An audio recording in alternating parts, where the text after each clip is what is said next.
Good morning, अस्सलाम वालेकुम, welcome to सुनो पाकिस्तान। और उम्मीद करती हूँ नाज़रीन आप बिल्कुल ठीक ठाक होंगे एक नए शो के साथ, न्यू अपडेट्स के साथ और बहुत सारी खबरों के साथ। मैं हूँ नजफ राजा और मेरे साथ हैं उज़ैर मलिक। सुबह बखैर, उम्मीद है आप सब बिल्कुल ठीक ठाक होंगे, दिन आपका अच्छा गुजर रहा होगा। और हमारी हमेशा से ये दुआ रहती है कि आपकी ज़िंदगी हमेशा खुशियों, कामयाबियों और सुकून से भरी हुई रहे।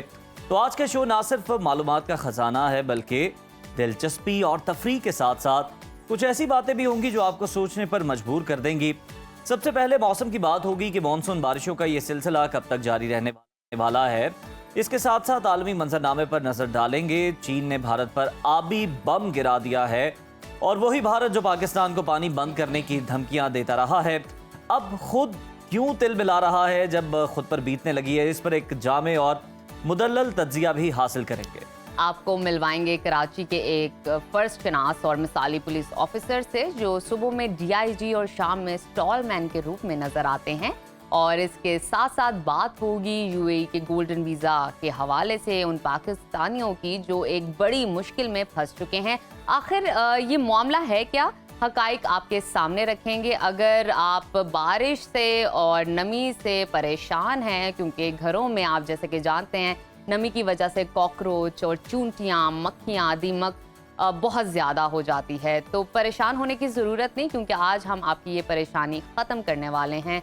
हमारे पास होंगी मारूफ हर्बलिस्ट जो कि अपने देसी टोटकों और जो फॉर्मुलेशन है उससे हमारी मदद करेंगी। जी हाँ, और पार्टी कल्चर में तेजी से बढ़ता हुआ जो ड्रग्स का इस्तेमाल है, जो एलीट क्लास के नौजवानों में फैशन और स्टेटस सिंबल बनता जा रहा है, ये खतरनाक केमिकल ड्रग्स आखिर हैं क्या। और इसके साथ साथ हम बात करेंगे आइल्स की। जो लोग तालीम या रोजगार के लिए बैरून मुल्क जाना चाहते हैं वो आइल्स की तैयारी किस तरह से कर सकते हैं, और इस पर एक मुकम्मल गाइडलाइन हम आपको फराहम करेंगे। और साथ ही दिलचस्प और वायरल स्टोरीज तो हम शामिल करते ही हैं जो कि सोशल मीडिया पर ट्रेंडिंग कर रही होती हैं। तो आइए प्रोग्राम का बाकायदा आगाज करते हैं मौसम की सूरत हाल से। तो नजफ बताइए।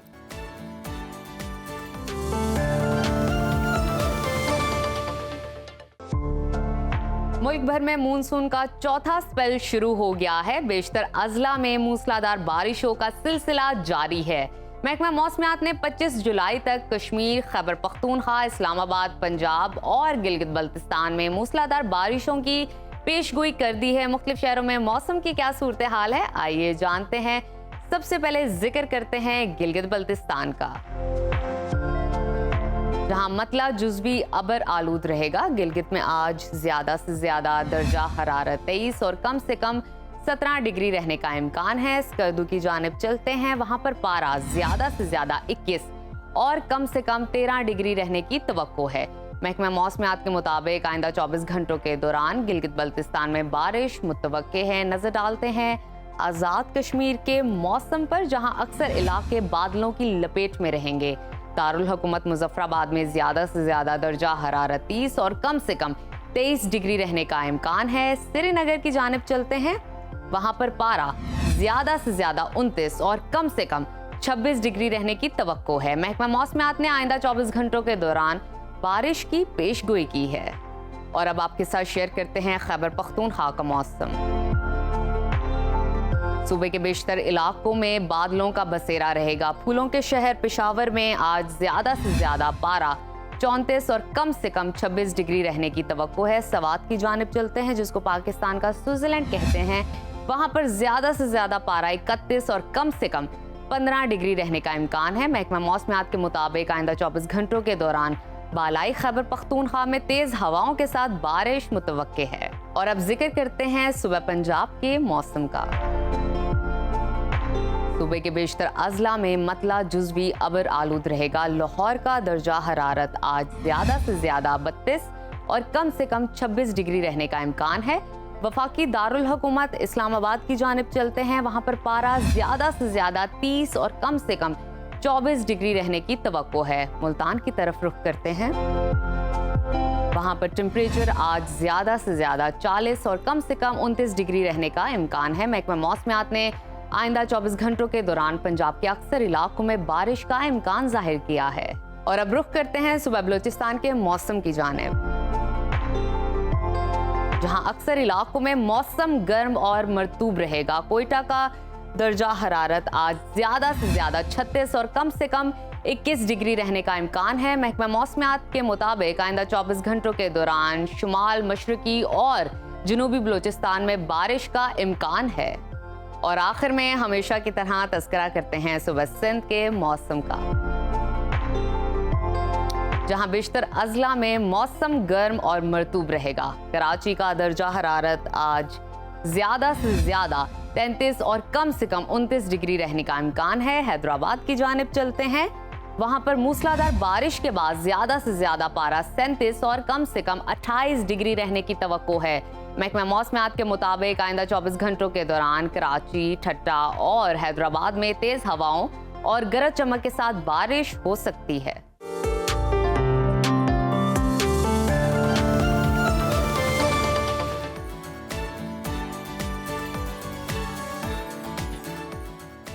प्रोग्राम में आगे बढ़ते हैं और आलमी मंजरनामे पर नजर डालें तो चीन ने भारत पर आबी एटमी बम गिरा दिया है। पाकिस्तान का पानी बंद करने की धमकियां देने वाले भारत पर चीन ने कारी वार किया है। दरियाए यारलंग सुम्पलू, जिसे भारत में ब्रह्मपुत्रा दरिया कहा जाता है, उस पर दुनिया के सबसे बड़े डैम की तामीर का आगाज कर दिया गया है, जिस पर पूरे भारत में सफ़े मातम बित चुकी है। और गैर मुल्की मीडिया के मुताबिक मेगा डैम की तामीर पर 168 अरब डॉलर की लागत आएगी। इस मंसूबे में 5 हाइड्रो पावर स्टेशन सालाना 300 अरब किलोवाट घंटे से ज्यादा बिजली पैदा करेंगे, जो 30 करोड़ से ज्यादा अफराद की जरूरियात पूरी करेंगे। और ये दुनिया का महंगा तरीन और सबसे बड़ा हाइड्रो इलेक्ट्रिक मंसूबा होगा।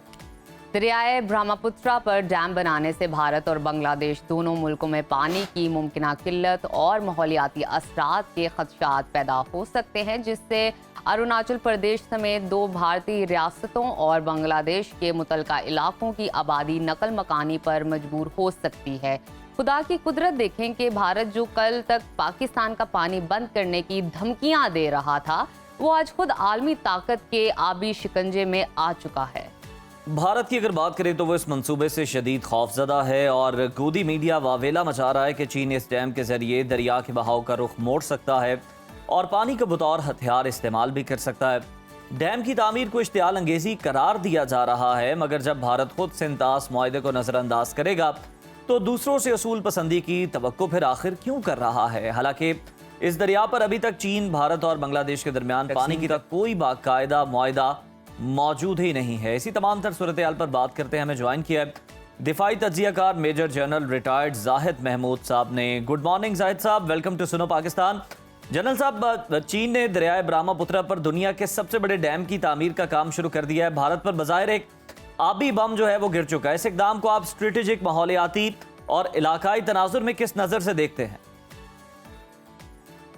जी Uzair, thank you very much for the invite. I think Bharat जो है इस वक्त जी अपनी स्ट्रेटेजिक जो कन्फ्यूजन है उसका शिकार हो रहा है और दरियाओं का खैर रुख मोड़ना तो टेक्निकल जो चीज़ें हैं वो तो मैं इस पर शायद अच्छा कमेंट ना कर सकूं, but it is not possible जी। ये चाहे चाइना करे चाहे इंडिया करे, जो रुख मोड़ने होते हैं वो that is a huge task और उसके लिए बहुत अरसा चाहिए होता है जी, डिकेड्स चाहिए होते हैं। बट एनीवेज जो इम्पोर्टेंट चीज़ है वो will to utilize water as a weapon.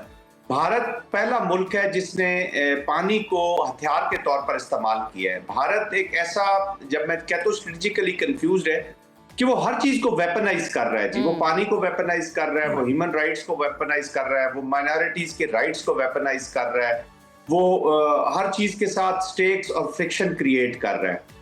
और उसके जो चैलेंजेस उसने रीजन में जो हेजमोनिक उसका डिजाइन है, या जो उसने सफर किया है फ्रॉम सेकुलराइजेशन टू सेफ्रनाइजेशन, मैं इसको कहता हूँ जी, कि एक सेकुलर जो अपना मुल्क अपना एक रखता था, फिर ह्यूब्रिस्टिक अप्रोच, वो जो चौधराहट का उसका जो शौक है, और हिंदुत्व का ये जो पुराना उनके अंदर एक सेल्फ क्रिएटेड, मैं उसको कहता हूँ, हम सब मुसलमान हैं जी।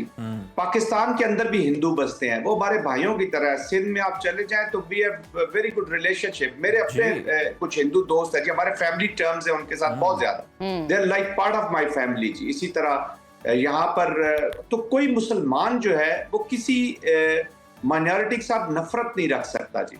अगर हिंदुओं से नफरत होती तो जो मुसलमान जो बादशाहत रही है या जो रूल रहा है जी, जिसका वो अभी तक उनको एक गम रहा है, गम, वो इनको बढ़ने ही ना देते। जेनोसाइडल एक्शंस वो भी कर सकते थे, जिस तरह गाजा में हमने देखा है जो जूस करते हैं जी, और जूस के साथ जैसे क्रिश्चियंस ने पास्ट में किया, जो हॉलोकॉस्ट को अगर आप स्टडी करें। कहने का मकसद ये है कि मुसलमानों के दौर में ये हिंदू ज्यादा फैले हैं, ज्यादा लुक आफ्टर हुए हैं, और हमारा तो मजहब भी प्रोटेक्शन का ऑर्डर दे। But anyways, going back to the subject, this is a huge challenge for Bharat ji. Bharat को अभी अपने जो बोया उसने बीज उसको अच्छा जाहिद साहब, ये तो एक डोमेन पे आप बात कर रहे हैं भारत के हवाले से। अगर हम इसको ब्रॉडर पर्सपेक्टिव पे देखें, हमने ये देखा कि भारत जो बरसों से पाकिस्तान को पानी बंद करने की धमकियां दे रहा है, आज खुद एक बड़ी ताकत के आबी दबाव का शिकार है। क्या आप इसे कुदरत का इंतकाम कहेंगे या बैनुल अक़वामी सियासत में मकाफात अमल समझते हैं?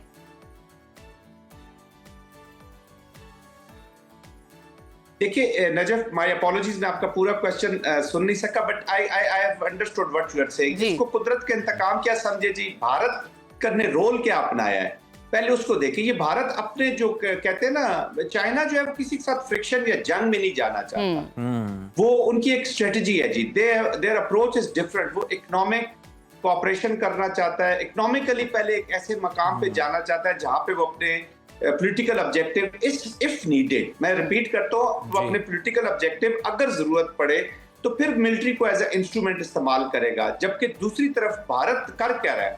भारत ने रोल अपनाया है so called net security provider, a watch dog of west या अमेरिका का इस रीजन में। और स्कटल किसको करना? उसने चाइना को, कि चाइना के साथ आप उसको compete करना चाह रहे हैं, चाइना को आप रोकना चाह रहे हैं, चाइना की तरक्की से भी आप खाइफ है। आप भारत इस रीजन का एक हेजबॉन बनने के बाद एक वर्ल्ड पावर, और ये इंडिया वर्ल्ड पावर नहीं बनना चाह रहा। ये हिंदुत्व का जो सेफरनाइज्ड भारत है, इंडिया ने भी इंडिया से भारत का सफर किया हुआ, जैसे मैं कह रहा था, सेकुलराइजेशन से सेफरनाइजेशन का सफर ये भारत करके लोग आगे जा रहे हैं। ये अपनी तबाही खुद ही एक सिर्फ हिंदुओं को ये प्रोमिनेट करना चाहते हैं। तो जब आप चाइना को ये करेंगे तो चाइना क्या अपने हाथ पे हाथ धरे रखेगा?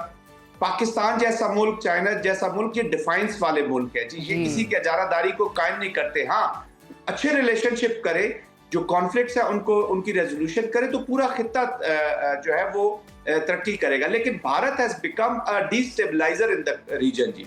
वो इस वक्त सबसे बड़ा डिस्टेबलाइजेशन का फैक्टर है, और ये फैक्टर कहां से जन्म लेता है? ये उस हिंदुत्व की सोच से जन्म लेता है, आरएसएस की जो संघ परिवार है उसकी सोच से जन्म लेता है। अभी आप देखिए ना, भारत के अंदर भी उन्होंने जो मुसलमानों का भी जो इस्लामपुरा या इस तरह जो मुसलमानों के नाम पे या इस्लाम के साथ रिलेटेड सिटीज के नाम है वो चेंज कर रहे हैं, मसाजिद की जगह मंदिर बन रहे हैं अभी, और बिल्स पास हो रहे हैं। तो वो क्या रिफ्लेक्ट कर रहा है? कि वो अपने अंदर माइनॉरिटीज को और अपने रीजन में किसी और मुल्क को बर्दाश्त नहीं कर रहा। तो ये उसी का शाखसाना है। बिल्कुल जनरल साहब, आप सही फरमा रहे हैं कि ये उसी का ही शाखसाना है, और हम देखते हैं कि बिल्कुल इसी तरह से अक़लियतों को दबाया जाता है, उन्हें यहाँ से ख़त्म करने की कोशिश की जाती है भारत में। सर, ब्रह्मपुत्रा डैम की अगर हम बात करें तो इसकी अगर तामीर हो जाती है, भारत की कौन सी रियासतें जो हैं इनिशियली जो इंफॉर्मेशन सामने आ रही है उसके मुताबिक सबसे ज़्यादा मुतासर होंगी, और क्या ये सिर्फ माहौलियाती मसला है या फिर भारत की कौमी सलामती के लिए भी बड़ा खतरा बन सकता? देखिए, ये जो इनका ईस्टर्न रीजन है जी, ये सारा इफेक्ट होगा। और देखिए, पानी तो नीचे ही आता है जी, पहाड़ों में जो भी पानी हो वो पूरा कंट्री पर इफेक्ट होता है। अभी जैसे हमारे भी जो पहाड़ों का पानी है वो पंजाब को, बलूचिस्तान को, सिंध को, इन सबको करता है जी। ऑफ कोर्स वहाँ का जो इमीडिएट रीजन है वो इकोनॉमिक टर्म्स में सबसे ज्यादा इफेक्ट होगा, जब वहाँ पे इकोनॉमिक एक्टिविटीज जो पानी से जुड़ी हुई हैं वो इफेक्ट होंगी। लेकिन पूरा रीजन, पूरा भारत इससे इफेक्ट होगा। ये पेन जो है वो पूरा भारत महसूस करेगा। अभी देखे ना, कश्मीर का पानी इन्होंने डाइवर्ट करके राजस्थान ले जाना चाहते हैं, तो उस पे पंजाब ने, इंडिया की मैं बात कर रहा हूँ, तो उस पे पंजाब और कश्मीर ने कहा जी हमारा पानी तो आप पूरा कर नहीं पाते, तो आप ये पानी आगे कैसे ले जाए? तो वो इंटरनल पे रिफ्ट्स क्रिएट होती है जब पानी की शॉर्टेज होती है।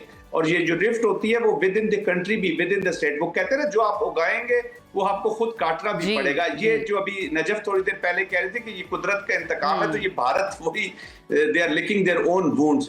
तो बट एनीवेज पूरा भारत इफेक्ट होगा जी, और सीरियसली इफेक्ट होगा। इसकी इकोनॉमिक टर्म्स में हमने थोड़ा सा तो बता भी दिया कि कितनी वहां से बिजली पैदा होनी है, कितना पानी रुकना है। फिर ऑलरेडी भारत के अंदर भी डिस्ट्रीब्यूशन के प्रॉब्लम्स है, वहां ये अंडर करंट्स तो हैं पानी की डिस्ट्रीब्यूशन की लड़ाइयों के, क्योंकि जो हिंदू डोमिनेटेड एरियाज हैं या जहाँ पे इनकी अपनी गवर्नमेंट्स हैं वहां को ये ज्यादा लोग कवर करते हैं। They have a clear divide with in Indian approach also कि किन रीजन्स को हमने डेवलप करना है। और जैसे मैंने कहा ना, जब आप किसी भी चीज को वेपनाइज करते हैं तो उसकी फिर रिपरकशंस होती हैं। तो ये इंट्रा भारत भी, इंडिया भी इश्यूज होंगे और इंटरनेशनल इश्यूज तो इसकी रिपरकशंस तो हैं ही हैं। अच्छा जाहिर साहब, अभी आपको मेरी आवाज आ रही है? क्या आप मुझे सुन पा रहे हैं? Najaf, you are fine. ठीक है। अच्छा मुझे ये बताइए कि इस मेगा डैम की तामीर से क्या समझते हैं कि बांग्लादेश पर क्या मुमकिना असरात पड़ सकते हैं, क्या इम्पैक्ट क्रिएट होगा? जी वो भी इम्पैक्ट होगा, क्योंकि ये ब्रह्मपुत्रा, आप अगर इसका ज्योग्राफी देखें तो आप ये तीनों कंट्रीज से होके आता है जी, और ये तीनों कंट्रीज को बुरी तरह इफेक्ट करेगा। ऑलरेडी बांग्लादेश के और इंडिया के मसाइल इस पानी के ऊपर भी चल रहे हैं, तो ये तीनों कंट्रीज इफेक्ट होंगी। आई थिंक चाइना भी, जैसे आपने डाइवर्जेंस का कहा, डाइवर्जेंस तो नहीं कर सकेगा, लेकिन डैम बनने से इनका जो फ्लो है पानी का इनटू बांग्लादेश एंड इंडिया, ये तीनों इफेक्ट होंगे और नॉर्थ ईस्ट बहुत ज्यादा इफेक्ट होगा। जी बिल्कुल ठीक है, बहुत शुक्रिया। Major general retired Zahid Mahmood sahab हमारे साथ मौजूद थे। और बिल्कुल ये अभी बम ही इसे कहा जाएगा, क्योंकि भारत के अंदर बहुत ज़्यादा खलबली मची हुई है इस चीज़ को लेकर।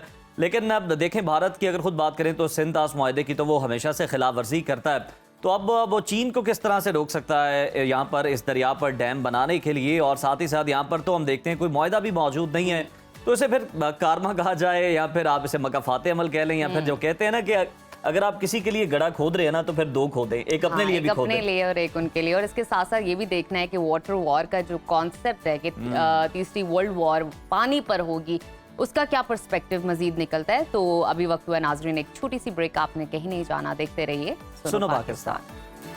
वेलकम बैक नाजरीन। कहते हैं वर्दी सिर्फ इख्तियार की अलामत नहीं होती, बल्कि ये कुर्बानी, दयानत और किरदार की पहचान भी होती है। कराची की मसरूफ और बेरहम गलियों में जहां पुलिस अफसरान के नाम अक्सर मनफी खबरों में आते हैं, वहीं पर एक नाम ऐसा भी है जो दयानतदारी, आजी और खुददारी की रोशन मिसाल बन चुका है। DIG रैंक के ये फर्ज शनास अफसर दिन भर सरकारी ड्यूटी अंजाम देते हैं, मगर शाम ढलते ही अपनी अहलिया के साथ मिलकर एक छोटे से रिक्शे पर खाने का स्टॉल लगाते हैं। किसी दिखावे और गुरूर के बगैर गुज़श्ता 2 साल से ये मामूल निभा रहे हैं। जी हाँ, हम बात कर रहे हैं DIG ईस्ट कराची उस्मान गनी सिद्दीकी साहब की, जिन्होंने हमें यह सिखाया कि बड़े ओहदे इंसान को बड़ा नहीं बनाते, बल्कि आजी, ईमानदारी और मेहनत इंसान को अजीम बनाती है। DIG RF सिंध उस्मान गनी सिद्दीकी साहब हमारे साथ मौजूद हैं, उनसे बातचीत करते हैं। बिल्कुल उस्मान साहब, वेलकम टू सुनो पाकिस्तान। मेरा पहला सवाल सर आपसे वो ये है कि आपका शुमार पुलिस के आला अफसरान में होता है, मगर खाने का स्टॉल लगाकर आपने सबको हैरान कर दिया। इस फैसले के पीछे क्या जज्बा था, क्या कहानी थी? तो ma'am thank you for having me over. ये ऐसा है मैम कि खाना बनाना is a passion for me, my wife, my kids, everybody at home. So मैं खाना काफ़ी अरसे से बनाता हूँ, I cook very good. So हम लोगों ने टाकोस बनाए थे Mexican, which were sent to the Karachi eat festival.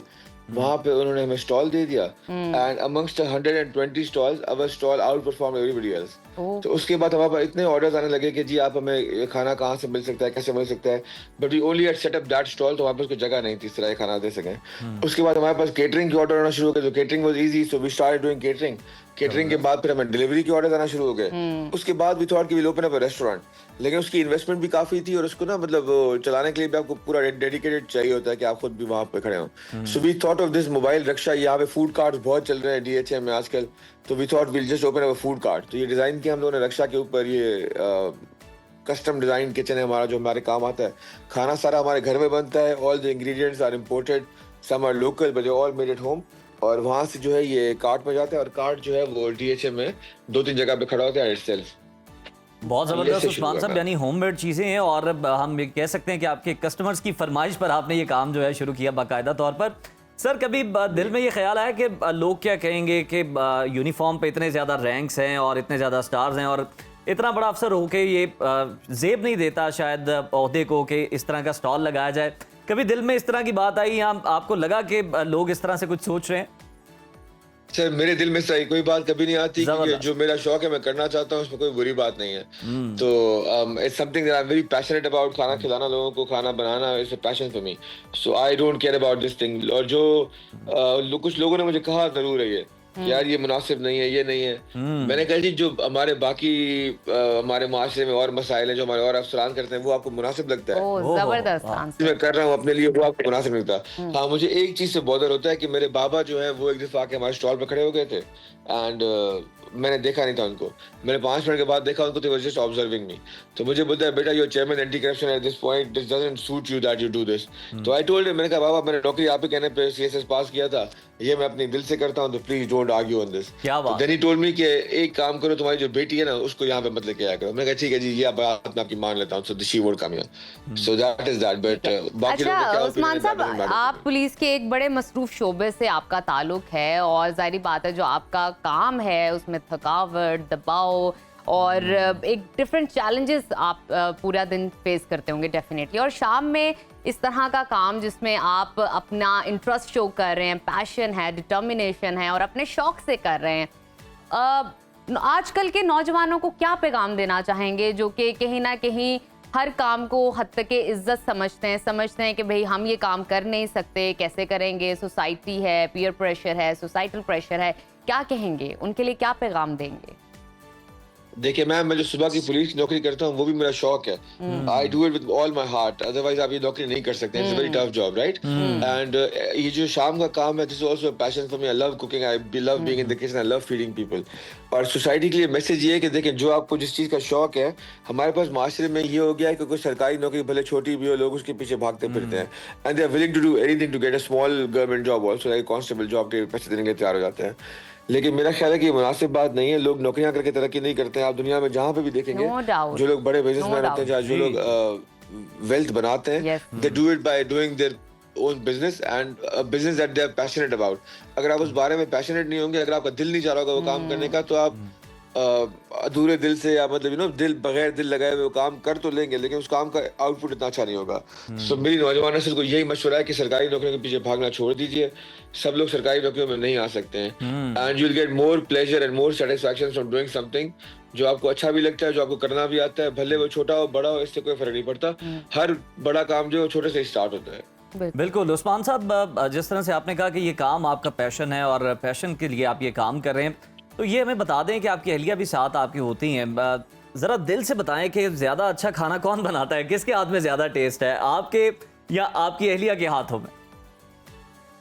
Sir अब अपने मुंह से मैं क्या बोलूं, लेकिन मेरा ख्याल है मेरे हाथों में मेरी बेगम साहब भी आपको यही बोलेंगे। ये उस्मान साहब, ये क्लिप आपकी बेगम साहिबा तक भी पहुंच सकता है। तो अगर वो जागी हुई होती तो मैं अभी आपको उनको ऑनलाइन ले लेता, आपको यही दिखाता। यानी उन्होंने सरेंडर कर दिया इस बात पे। जबरदस्त, जी बिल्कुल ठीक है। अच्छा, मजीद इस हवाले से बताइएगा कि सपोर्ट सिस्टम की बात की जाए, आपने अपने वालिद की बात की, लेकिन आपकी दूसरी फैमिली या आपके सिबलिंग्स का क्या रवैया है इस हवाले से? वो आपके इस आइडिया को प्रमोट करते हैं, प्रेजेंट करते हैं, इस बारे में क्या कहते हैं? जी मैम, जब शुरू में हम लोगों ने खोला था तो everybody was very supportive. Stall लगाया था तो हम लोगों ने ना, जब कराची ईस्ट फेस्टिवल पे 2022 में स्टॉल लगाए थे पहली दफा, तो हमारा ख्याल था कि हमने 3 दिनों में 1000, उनका फेस्टिवल था 3 दिनों के लिए, तो हमारा ख्याल था if we sell 1000 tacos in all 3 days तो हम लोगों ने काफी अचीव कर लिया होगा। इत्तेफाक से हमारे पहले दिन ही 1000 टाको बिक गए, so we run out of food. उस दिन रात को मेरी बहनों के घर से, मेरे भाई के घर से, मेरी वालदा के घर से, जितना स्टाफ था वो सबको हमने बुलाया घर पे, और सारी रात बैठ के हम लोगों ने खाना बनाया जस्ट टू मेक श्योर कि हमारा अगले दिन स्टॉल पे खाना बिक सके।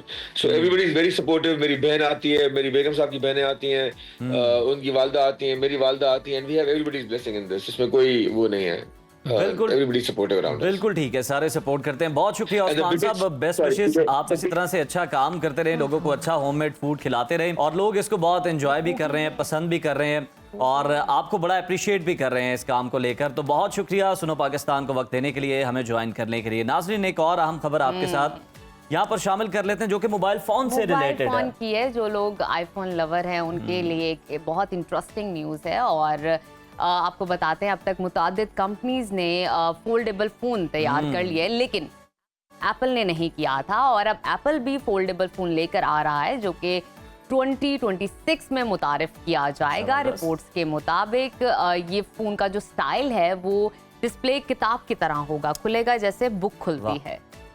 और बिल्कुल इसके फीचर्स की अगर हम बात करें तो फोल्डेबल आईफोन कंपनी की तारीख का सबसे ताकतवर बैटरी वाला फ़ोन होगा।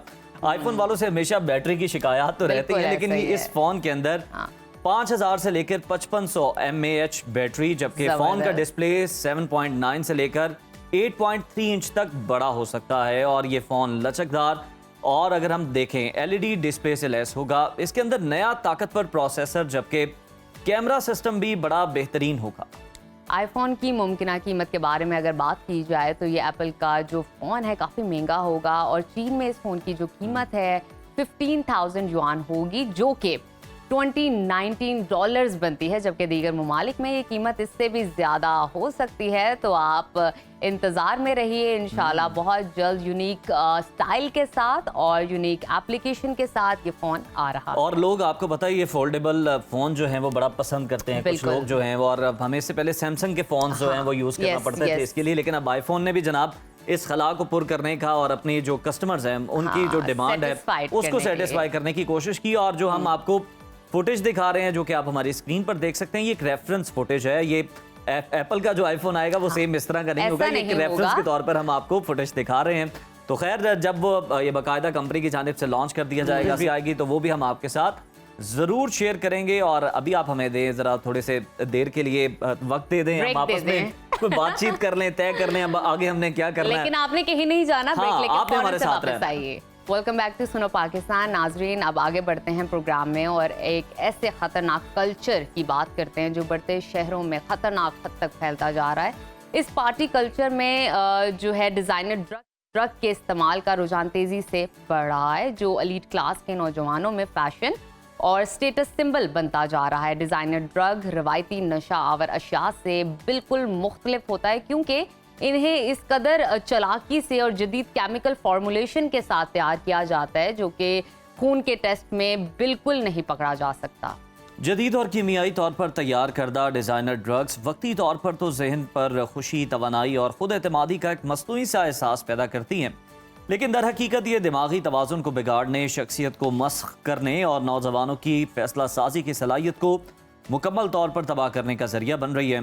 अफसोसनाक अमर यह है कि इस खतरनाक खेल से ना तो वालिदैन आगाह हैं, ना ही तालीमी इदारे अलर्ट हैं और कानून नाफिज करने वाले इदारे भी अभी इस चैलेंज से निपटने के लिए पूरी तरह से तैयार नजर नहीं आते।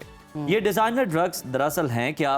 ये नौजवानों के जिस्मानी और जहनी निज़ाम को कैसे मुतासर करती हैं और हम बतौर मुआशरा इस खतरे को किस तरह रोक सकते हैं? इसी पर बात करते हैं। हमारे साथ मौजूद हैं मारूफ साइकेट्रिस्ट डॉक्टर उसामा बिन जुबैर साहब। डॉक्टर साहब, वेलकम टू सुनो पाकिस्तान। हमें ये बताइएगा कि ये डिज़ाइनर ड्रग्स दरअसल होती क्या हैं और ये आम नशावर अशिया से किस तरह से मुख्तलिफ होती हैं? मतलब एक चीज़ तो इसकी मालूम हो गई कि आप इसे डायग्नोज नहीं कर सकते, मतलब अगर किसी नाके पे पुलिस वाले ने आपको रोक लिया है तो वो ये अंदाज़ा नहीं लगा सकता कि आपने ड्रग्स ली हुई हैं। Thank you so much. ये बड़ा आज इम्पॉर्टेंट मौजू इसलिए है कि लोग इससे बेखबर रह जाते हैं। और एक बात आपने बिल्कुल ठीक की कि सो फार ये नशा एलीट क्लास में है या उन लोगों में है जो अफोर्ड कर सकते हैं, जिनके बच्चे मैनिपुलेट कर सकते हैं, महंगी महंगी ऑनलाइन चीज़ें मंगा सकते हैं। अब आते हैं डिज़ाइनर ड्रग्स की तरफ। इन्हें डिज़ाइनर इसलिए कहते हैं कि ये स्पेशली डिज़ाइन और मैन्यूवर की जाती हैं रूटीन की ड्रग से, कि आपने चर्स का मॉलिक्यूल लिया, उसका एक आइसोमर केमिकली चेंज करके एक नई चीज़ बना दी। आपने कैथेनॉन ली, मॉलिक्यूल चेंज करके एक नई चीज़ बना ली। जो स्टेरॉइड्स हम सारों को पता है दमे के इलाज के लिए और बहुत सारी बीमारियों के इलाज के लिए आती हैं, उसको थोड़ा सा मैन्यूवर किया और एक नशे वाली चीज़ बना ली। और सबसे बड़ा जो उसमें प्रॉब्लम ये होता है कि उस पर कई दफ़ा बड़ा बड़ा लिखा भी होगा नॉट फॉर ह्यूमन यूज़। आप प्लांट्स के लिए यूज़ करें, प्लांट्स को नहलाने के लिए, या वो आम उसमें आ रही होगी जो रूटीन की पैकिंग होती है जो आप अपने साथ सफ़र में भी कैरी कर सकते हैं, वो ट्रांसफ़र भी हो सकती है जहाज़ पे या बस पे। तो ये बड़ा हिडन और चालाकी वाला, जिस तरह आपने वर्ड यूज़ किया ना, नशा है। सही। अच्छा डॉक्टर साहब, ये भी बताइए ये जो डिज़ाइनर ड्रग है नौजवानों के जहनी और जिस्मानी सलाहियतों को किस तरह मुतासर करता है? अच्छा, इसका ना बड़ा अभी तक हमारे पास जो मेडिकल लिटरेचर है वो भी थोड़ा सा अनक्लियर है, क्योंकि जिस तरह ये चीज़ अभी हिडन है ना। अब अमेरिका में एक चीज़ यूज़ होती है K2। K2 क्या है? ये चर्स या कैनबिस का डेरिवेटिव है जो यूरिन में चर्स THC के तौर पे नहीं आएगा। अमेरिका में एक दफ़ा एक ग्रुप ने पार्टी की और वो सारे जिस फॉर्म में थे उसी में अकड़े हुए ज़मीन पे पड़े हुए थे। उनका पूरा जिस्म अकड़ गया था, उनके जॉज, उनके मसल्स, उनके जॉइंट सब लॉक हो गए थे। तो अब ये एक ऐसा साइड इफ़ेक्ट था जो बड़ा रेयर था, और जब पता चला कि इनके ब्लड में क्या है या बाद में इंक्वायर हुआ तो वो कैनबिस का डेरिवेटिव था K2। सिमिलरली बाथ सॉल्ट के नाम से एक चीज़ आती है, हम समझते हैं बाथ सॉल्ट क्या है, जो अक्सर ये टब में नहाते हुए लोग यूज़ करते हैं, इसका इश्तिहार भी आता है। लेकिन ये खाद एक अफ्रीका में प्लांट आता है, उसका डेरिवेटिव है जिसको लेके आप साइकोटिक हो जाते हैं, बड़ी बड़ी बातें करते हैं, लोगों पे शक करते हैं, अपने आप को न्यूटन आइंस्टाइन समझने लगते हैं और कोई भी काम कर सकते हैं। बिल्कुल ठीक है डॉक्टर साहब, ये डिज़ाइनर ड्रग्स का मुसलसल इस्तेमाल नौजवानों में कौन सी खतरनाक बीमारियों का बायस बन रहा है जो कि अब तक मुशाहिदे में आई हैं? देखिए, आपके जब एक चीज़ है जिसमें आपको पता ही नहीं है कि कितनी क्वांटिटी में क्या चीज़ है, अब आप चर्स पी रहे हैं, हीरोइन पी रहे हैं, शराब पी रहे हैं, आइस ले रहे हैं, अगर तो वो बहुत जाली नहीं आ रही तो आपको पता है कि यार एक जॉइंट है, मैं रूटीन यूज़र हूँ, इसका क्या इम्पैक्ट होगा। आप अल्कोहल लेते हैं, आपको पता है मैं ये वाली शराब की बोतल पीता हूँ, उसका ये साइड इफेक्ट है, मैंने इतनी पीनी है, आपने एक बाउंड्री सेटिंग कर ली है अगर आप यूज़र हैं तो। लेकिन इनके साथ आप बाउंड्री सेटिंग नहीं कर सकते। फिर कई दफ़ा चेहरे पे बहुत सारी सोजन के साथ लोग आते हैं, कई दफ़ा लगता है कि गुर्दे ख़राब हो रहे हैं, हम टेस्ट कराते हैं गुर्दे ख़राब होते हैं, जिगर ख़राब हो जाता है। और फिर जो चीज़ बहुत एक और कॉमन यूज़ हो रही है, जो हमें पता है एथलीट्स यूज़ करते हैं, जिसका आप लोगों ने सुना होगा, फेमस डोप टेस्ट भी कराते हैं ये एथलीट्स का और क्रिकेटर्स का। तो वो जो एनाबॉलिक स्टेरॉइड्स हैं उनके डिफरेंट डेरिवेटिव्स यूज़ किए जा सकते हैं, जो अपने आप को मार्केट करते हैं कि आपकी बॉडी बिल्डिंग हो जाएगी, आपके मसल्स बन जाएंगे, बड़ी ताकत आ जाएगी।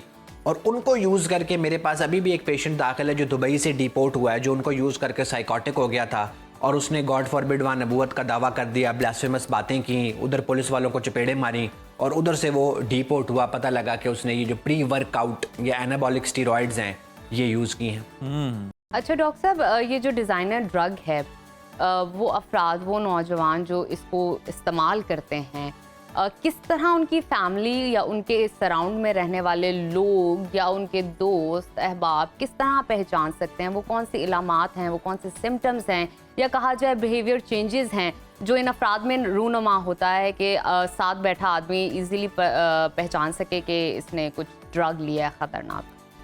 देखिए, एक ऐसे स्पेल आ रहे हैं जिसमें वो बोलता जा रहा है, बातें करता जा रहा है, और he was not like that. एक बंदा है जो एकदम आपको दिखा रहा है जी मैंने 3 दिन में इतने मसल्स बना लिए हैं। वो आपको बता रहा है कि यार मैंने फलानी चीज़ मंगाई है, आओ मिल के करते हैं, ज़िंदगी का मज़ा दोबाला हो जाएगा। उसने घर वालों से अलग रहना शुरू कर दिया। फिर सबसे इंपॉर्टेंट बात जो आज की मैं करने लगा हूँ ना, मैं वैसे मेरे से कुछ पेरेंट्स थोड़े से नाराज़ रहते हैं कि मैं कहता हूँ कि बच्चों की भी प्राइवेसी होनी चाहिए, बच्चों के साथ एक लेवल पे आके बात करनी चाहिए। लेकिन आज मैं उनकी फेवर की बात करने लगा हूँ कि 18 साल से कम उम्र जो भी आपके बच्चे घर में डिलीवरियाँ करा रहे हैं, आपकी बड़ी मेहरबानी है कि उस पर चेक जरूर रखें। ठीक है। डिजाइनर ड्रग्स बड़े आराम से डिलीवर हो जाती हैं। मेरे पास अब 18 साल से तो बहुत बड़े, एक 26-27 साल के डॉक्टर साहब दाखिल हैं जो इवन मेरा नाम इस्तेमाल कर रहे थे कि मुझे डॉक्टर उसामा बिन जुबैर ने ऐसी दवाइयाँ लिख के दी हैं जो यहाँ से मिलती नहीं हैं, तो मैंने ऑनलाइन मंगवानी है। और दर हकीकत वो ऑनलाइन डिज़ाइनर ड्रग्स मंगवा रहे थे, उनको यूज़ कर रहे थे। एक दिन उनकी फैमिली की, मेरे स्टाफ को कॉल आई कि वो साइकोटिक हो गए हैं, बगैर कपड़ों के कमरे में लेटे हुए हैं, जो जा रहा है उसको गालियाँ निकाल रहे हैं। और फिर मेरी टीम गई, हम उनको लेके आए हॉस्पिटल, उनको दाखिल किया, तो पता लगा 2 महीने से वो ये चीज़ ऑनलाइन रेगुलर डिलीवर करा रहे। तो अपने बच्चों की होम डिलीवरीज पे ज़रूर चेक रखें कि घर में आपके क्या आ रहा है। बिल्कुल, आपने ये सही निशानदेही की है। डॉक्टर साहब हमें ये भी बताएं कि डिज़ाइनर ड्रग्स में मुब्तला अफराद का फिर इलाज किस तरह से किया जाता है? क्या इसके लिए कोई मेडिसिन होती हैं, कोई थेरेपी या काउंसलिंग की ज़रूरत पड़ती है? किस तरह से ट्रीट किया जाता है? देखिए, सबसे पहले तो ना जो रिस्की सिचुएशन है, जो मैंने आपको बताया कि अमेरिका में लोग जुड़ के गिर गए थे, उनको सबसे पहले मेडिकल केयर की ज़रूरत है, इमरजेंसी डिपार्टमेंट में लेके जाएं। फिर मैंने आपको जो डॉक्टर साहब मेरे पास दाखिल है उनका वाकया सुनाया जो ओवरटली साइकोटिक हो गए। दुबई वाले पेशेंट की बात बताई, अगेन जो साइकोटिक हो गया, हाई हो गया, तो इन लोगों को तो फ़ौरन दाखिल करना चाहिए। दाखिल करके इनको पहले साइकोसिस को सेटल करना चाहिए, काम डाउन करना चाहिए, फिर वो एजेंट पकड़ना चाहिए। कई दफ़ा ना आपको एज अ साइकाइट्रिस्ट भी, एज अ साइकोलॉजिस्ट भी फ़ौरन वो एजेंट नहीं मिलता। मेरे पेशेंट ने भी कोई 15 दिन के बाद मुझे बताया कि ये चीज़ घर पे डिलीवर हो रही थी, या घर के पास एक पोस्ट ऑफिस या जनरल स्टोर में डिलीवर हो रही थी। तो आपको फिर जब आप उसको खुद आपको पता होगा तो आप बातचीत करेंगे, एक रैपो डेवलप करेंगे, पेशेंट के साथ मोटिवेशनल इंटरव्यूइंग करेंगे। उसको एहसास खुद से ये दिलाना है, जिसको मोटिवेशनल इंटरव्यूइंग कहते हैं, कि ये प्रॉब्लम है, उसने अभी प्रॉब्लम नहीं समझा हुआ। तो कुछ इसमें दाखिल करने का रोल होता है इनिशियली, कुछ दवाई का रोल होता है, फिर कुछ पेशेंट और घर वालों के साथ बॉन्ड बना के उसके सोच और बिहेवियर पे काम करने का रोल होता है जो बहुत इंपॉर्टेंट है। और फिर कुछ माहौल पे काम करने का रोल होता है कि पेरेंट्स उस चीज़ को कैसे मैनेज करें, सोसाइटी क्या रोल प्ले करे। तो ये तीनों चीज़ें मिलती हैं तो फिर पेशेंट की ज़िंदगी बेहतर होती है। बिल्कुल ठीक है, तभी फिर पेशेंट की ज़िंदगी बेहतर हो पाती है। अवामिर इसमें कार फरमा होते हैं। बहुत शुक्रिया डॉक्टर उसामा बिन ज़ुबैर साहब, जो आप हमें इस तरह की हकीकतों से आशना करवाते हैं जो कि हमारे माशरे के अंदर रच बस गई हैं और हम उसे अभी तक लाइल्म हैं। और आप देखें कि पेरेंट्स भी लाइल्म हैं, कानून नाफिज करने वाले इदारे भी इल्म हैं और लाइल्म हैं। और जिस तरह से बाकी चीज़ें ऑनलाइन डिलीवर हो रही हैं तो जनाब ये भी खामोशी से आपके घरों में डिलीवर हो रही है। तो इस पर चेक एंड बैलेंस रखना बहुत ज़रूरी है, ना सिर्फ पेरेंट्स को, अहले खाना को, बल्कि कानून नाफिज करने वाले इदारों को भी। इसी बात के साथ बढ़ते हैं एक ब्रेक की जानिब। स्टे विद अस, देखते रहिए सुनो पाकिस्तान। प्रोग्राम में आगे बढ़ेंगे और मुत्तहिदा अरब अमारात के हवाले से आपको खबर दें। गोल्डन वीज़ा लेने वाले पाकिस्तानी और फेडरल बोर्ड ऑफ रेवेन्यू बड़ी मुश्किल में फंस चुके हैं। फेडरल टैक्स मोतसिब ने यूएई में पाकिस्तानियों को दिए गए गोल्डन वीज़ों से मुतालिक पिछले 5 बरसों से FIA से बर वक्त मालूमात हासिल ना करने पर FBR के खिलाफ सख्त नोटिस ले लिया है। FBR की मुजरिमाना गफलत को बदइंतजामी करार देकर मेंबर टैक्स पॉलिसी और DG इंटरनेशनल टैक्सेशन से रिपोर्ट मांग ली गई है और हिदायत की गई है कि 29 जुलाई तक बाकायदा जवाबी मौक़िफ़ पेश किया जाए। इसके साथ साथ आपको बताते हैं, इतलात के मुताबिक मुत्तहिदा अरब अमारात की जानिब से अब तक 20 पाकिस्तानी शोबिस सितारों और प्लेयर्स के अलावा 73 पाकिस्तानी कारोबारी शख्सियात को गोल्डन वीज़े जारी किए जा चुके हैं। ये गोल्डन वीज़े उन पाकिस्तानी शहरियों को जारी किए गए हैं जिन्होंने यूएई में कम अज़ कम तकरीबन 15 करोड़ रुपए की सरमायाकारी की है। गोल्डन वीज़ा रखने वाले गैर मुल्कियों को दुबई के मकामी शहरियों के बराबर दर्जा दिया जाता है, जिसके तहत वो कफील के बगैर किसी के साथ कारोबारी शराकतदारी कायम कर सकते हैं। जी हाँ, और इससे मुतालिक हम आपको बताएं तो ज़रा ये रिपोर्ट कर रहे हैं कि FIA ने इन पाकिस्तानियों की शनाख्त शुरू कर दी है जिन्होंने यूएई में कम अज़ कम 20 लाख दिरहम की जायदाद खरीदी मगर उसे टैक्स गोशवारों में ज़ाहिर नहीं किया गया। इन अफराद के खिलाफ मनी लॉन्ड्रिंग और टैक्स चोरी के इल्ज़ामात के तहत कार्रवाई अमल में लाई जाएगी। माहिरीन का कहना है कि हज़ारों पाकिस्तानी शहरियों ने गैर मुल्की जायदादें हासिल की मगर ना तो उनका ऐलान टैक्स गोशवारों में कहीं पर किया गया और ना ही सरमायाकारी के ज़राए को कानूनी तरीके से पाकिस्तान से भेजा गया। ये एक बहुत बड़ा मसला है। एक बैनुल-अक़वामी तहकीकाती सहाफ़ती मंसूबे दुबई इनग्लॉक के मुताबिक 17,000 पाकिस्तानी शहरी दुबई में 23,000 से ज़ायद जायदादों के मालिक हैं जिनकी मजमूई मालियत तकरीबन 11 अरब डॉलर है, तकरीबन 30 खरब पाकिस्तानी रुपए हैं। FBR ने सुप्रीम कोर्ट में जमा करवाई गई रिपोर्ट्स में बताया था कि मुत्तहिदा अरब अमारात में 1,111 पाकिस्तानियों की जायदादों की निशानदही हो चुकी है। और इसी तमाम सूरत हाल पर बात कर लेते हैं। इस वक्त हमारे साथ मौजूद हैं सुनो नुमाइंदे इमरान यूसुफजई। बहुत शुक्रिया आपकी मौजूदगी का। इमरान, बताइएगा सबसे पहले पिछले 5 सालों में अब तक कितने पाकिस्तानियों को यूएई का गोल्डन वीज़ा मिल चुका है और क्या इसमें ज़्यादा तादाद बिजनेसमैन की है, सेलिब्रिटीज़ की है? इस हवाले से कोई मुसद्दिका इतलात हैं? जी सुबह खैर। देखिए 2019 में दुबई हुकूमत की जानिब से गोल्डन वीज़े का जब आगाज़ किया गया तो पूरी दुनिया से जो क्रीम है उसको अट्रैक्ट करने के लिए, इन्वेस्टर्स को अट्रैक्ट करने के लिए और जो टैलेंटेड लोग हैं उनको अट्रैक्ट करने के लिए सिस्टम लॉन्च किया गया था, ये प्रोजेक्ट लॉन्च किया गया था। इसके तहत तकरीबन रिकॉर्ड के मुताबिक 93 पाकिस्तानी, जिसमें 20 सेलिब्रिटीज, क्रिकेटर्स और बाकी शोबों से वाबस्ता लोग और तकरीबन 73 जो हैं वो इन्वेस्टर्स जो हैं उन्होंने रुख किया था। और आपको बताता चलूँ कि ये वो इन्वेस्टर्स हैं जब पाकिस्तान में हालात कुछ नासाज थे मईशत के हवाले से, तो उन लोगों ने अपनी जो इन्वेस्टमेंट है वो मूव की है यूएई की तरफ। अच्छा इमरान, गोल्डन वीज़ा हासिल करने के लिए यूएई में कितना सरमाया दरकार होता है? जिस तरह से अभी हम फिगर कोट कर रहे थे कि कम से कम 15 करोड़ जो है पाकिस्तानी रुपए ये इन्वेस्ट करने पड़ते हैं आपको, जो कि फैक्ट्स हमारे सामने है। ये रकम हर किसी के लिए यकसा है या फिर मुख्तलिफ कैटेगरीज में ये रकम डिफरेंट हो जाती है? जी बिल्कुल, जैसे मैंने बताया कि जो अगर आप टैलेंट है पूरी दुनिया से, वो अगर आता है तो उसके लिए ये सिर्फ वीजा फीस जो है वो 5 से 10,000 दिरहम जो है पे करना पड़ती है। लेकिन अगर आप इन्वेस्टमेंट के तौर पर या बिजनेसमैन के तौर पर यूएई में इंटर होंगे और वीजा हासिल करने की ख्वाहिशमंद है, तो फिर आपको तकरीबन 20 लाख दिरहम जो कि पाकिस्तानी 15 करोड़ रुपए कमोबेश बनते हैं, तो वो इन्वेस्टमेंट आपको शो करनी पड़ती है। ताहम जो आज आपने देखा जो डेवलपमेंट हुई है कि उसमें जो पाकिस्तान से लोगों ने इन्वेस्टमेंट बहुत बड़ी तादाद में लेकर गए थे और वीजा जो हासिल की, उसमें अब यहाँ के मकामी इदारे जो है वो अब एक्टिव हो गए और ये तकरीबन 5 साल बाद एक्टिव हुए हैं। तो जरूरत इस अमर की थी कि उस वक्त एक रूल्स रेगुलेशन बनाने चाहिए था, कितनी बड़ी तादाद में लोग सरमाया लेकर यूएई आ रहे हैं और इसके लिए कोई लाया हमल होना चाहिए था। लेकिन मैं आपको यहाँ पर बता दूं कि यूएई में बड़ा ट्रांसपेरेंट सिस्टम है। वहाँ पर आपके जो असासी हैं वो उनके कानून के मुताबिक आपको शो करने और आपको जो मनी ट्रेल है वो शो करनी पड़ती है और उसके बाद आप अपनी जो गोल्डन वीजा के लिए उसके लिए अप्लाई कर सकते हैं। अच्छा इमरान, ये भी बताइए गोल्डन वीज़ा की नौइयत और शराइत क्या हैं? यूएई का गोल्डन वीज़ा अमूमी तौर पर किस बुनियाद पर जारी होता है? जी, जैसे मैंने बताया कि यूएई के गोल्डन वीज़ा में 2 कैटेगरीज हैं। या तो आप प्रोफेशनल किसी इंजीनियर हैं, डॉक्टर हैं, तो आप उस कैटेगरी में आ सकते हैं। और इसके अलावा अगर आप एक्टर हैं या एंटरटेनमेंट के शोबे से वाबस्ते हैं, तब भी आप आ सकते हैं। सोशल एक्टिविस्ट हैं आप या इन्फ्लुएंसर हैं आप। इसके अलावा अगर दूसरी जो शर्त है जिसमें बहुत सारे पाकिस्तानी जो हैं वो उन्होंने हिस्सा लिया और वो है इन्वेस्टमेंट की। आप अपना सरमायाकारी करें यूएई में। तकरीबन अगर आप अपार्टमेंट ले लेते हैं, कंपनी ओन करते हैं, इसके अलावा अगर आप अपनी वहाँ पर बैंक अकाउंट में शो करते हैं मनी, तो उसकी बुनियाद पर भी आपको जो गोल्डन वीज़ा देते हैं हुकूमत दुबई जो है। अच्छा, पाकिस्तानी शहरी गोल्डन वीज़ा किस हैसियत में ज़्यादा हासिल कर रहे हैं इमरान, और क्या ये सिर्फ कारोबारी हजरात को दिए जा रहे हैं? और जिस तरह से आपने बताया कि शोबिस और खेलों से वाबस्ता शख्सियात को तो फराम किया ही जा रहा है, लेकिन सबसे ज़्यादा इससे मुस्तफ़ीद होने वाले कौन हैं? किस कैटेगरी से ताल्लुक़ है?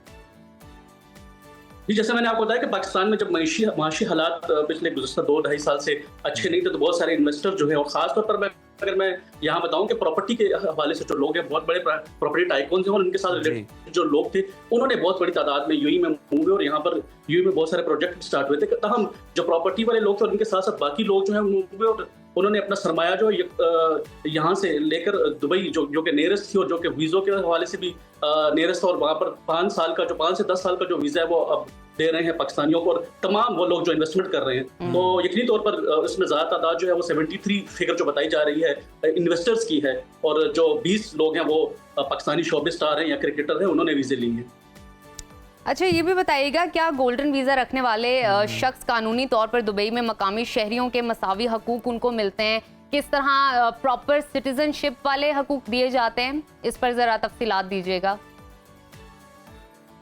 नहीं जी, अगर हम डीपली बात करें तो इसमें ऐसा कुछ नहीं है कि उनको मकामी शहरियों के बराबर हकूक दिए जाएंगे, क्योंकि मकामी शहरियों को वहाँ पर किंगडम सिस्टम और उनको अपने एक रूल्स जो हैं वो अप्लाई होते हैं। तक गोल्डन वीज़ा जो है उसमें सबसे बड़ी जो छूट दी गई है वो वीज़ा रिन्यूअल में, नॉर्मली जो हमारे यहाँ वीज़े होते हैं वो हर 2 साल बाद होते हैं, तो उनको ये शराइत में नरमी की गई कि वो अपना वीज़ा जो है 5 साल के बाद रिन्यू करेंगे। पहले उसमें ये एक अहम शर्त ये थी कि उनको कफील रखना नहीं पड़ता था, तो हम अब यूएई के पिछले 2 साल से ये भी कानून चेंज हुआ है कि अब कोई भी शहरी जो है किसी दुनिया से अगर आगे कंपनी रजिस्टर्ड करता है तो उसको कफील की जरूरत नहीं है। वो मेन लैंड में लाइसेंस खोल सकता है और उसकी चंद फीस है, अगर वो फीस अदा करे तो उसको किसी पार्टनर की जरूरत नहीं है, वो इंडिविजुअल जो है वो लाइसेंस ओनरशिप होल्ड कर सकता है। तो हम गोल्डन वीज़ा जो है पहले इसको लेना काफ़ी मुश्किल था, हम अब गोल्डन वीज़ा जो है वो लेना इतना मुश्किल नहीं है। यही वजह है कि पाकिस्तानी जो है इसकी तरफ अट्रैक्ट हो रहे हैं और बहुत सारे लोग जो जाके इसकी शराइत और उसको उनको शायद इसका इल्म भी नहीं है और फिर भी वो गोल्डन वीज़ा ले रहे हैं। गोल्डन वीज़ा बड़ी सिंपल चीज़ है जी। इसमें जैसे मैंने बताया कि इसमें एक अहम चीज़ है कि आपको हर साल अपना वीज़ा रिन्यू नहीं करना पड़ेगा। बाकी जैसे मैंने बताया कि यूएई में तो जो नेशनलिटीज़ वगैरह है वो नहीं दी जाती है, तो ये एक इसको सेकंड नेशनलिटी के तौर पर लोग तस्वर करते हैं कि 5 से 10 साल का जो वीज़ा अगर आपको मिल जाता है तो आप 5 से 10 साल के लिए सिक्योर हो जाते हैं वहाँ पे। बिल्कुल ठीक है, बहुत शुक्रिया इमरान आपकी मौजूदगी का। आप हमें कर रहे थे वीज़ा के हवाले से, गोल्डन वीज़ा के हवाले से। तो नाजरीन, ये थी तफसीलात। डेफिनेटली आपको बहुत सारी इन्फॉर्मेशन मिल गई होगी इस सेगमेंट के थ्रू। और अभी लेते हैं छोटी सी ब्रेक। के हिम्मत जाइए, देखते रहिए सुनो पाकिस्तान। वेलकम बैक टू सुनो पाकिस्तान। नाजरीन, बारिशों का सीजन है, मानसून का, जैसे कि आप जानते हैं, चौथा स्पेल जारी है। मुल्क भर में मूसलाधार बारिशें हो रही हैं। मौसम जहां गर्मी की शिद्दत को कम करता है, ये वाला मौसम, वहीं घरेलू सफाई और सेहत से मुतल्लिक भी बहुत सारे ऐसे पहलू हैं जो संजीदगी से हमें लेने चाहिए। जैसे कि आप जानते हैं कि बारिशों में नमी और एक हर जगह आपको एक सीलन सी महसूस होती है, जिसकी वजह से हशरातुल अर्ज की अफजाइश बढ़ जाती है। इस मौसम में खास तौर पर कॉकरोच, मक्खियाँ, चूंटियाँ, मच्छर और दीमक ना सिर्फ घरों में नजर आते हैं, बल्कि ये किचन, अलमारी, बेड और यहाँ तक कि खाने पीने की अशिया तक रसाई भी हासिल कर लेते हैं। ये कीड़े मकोड़े ना सिर्फ ज़हनी असियत का बायस बनते हैं, बल्कि मुख्तलिफ इन्फेक्शन फैलाने का जरिया भी बनते हैं। तो सवाल ये कि इनसे बचाव क्या मुमकिन है, और अगर मुमकिन है भी तो कैसे?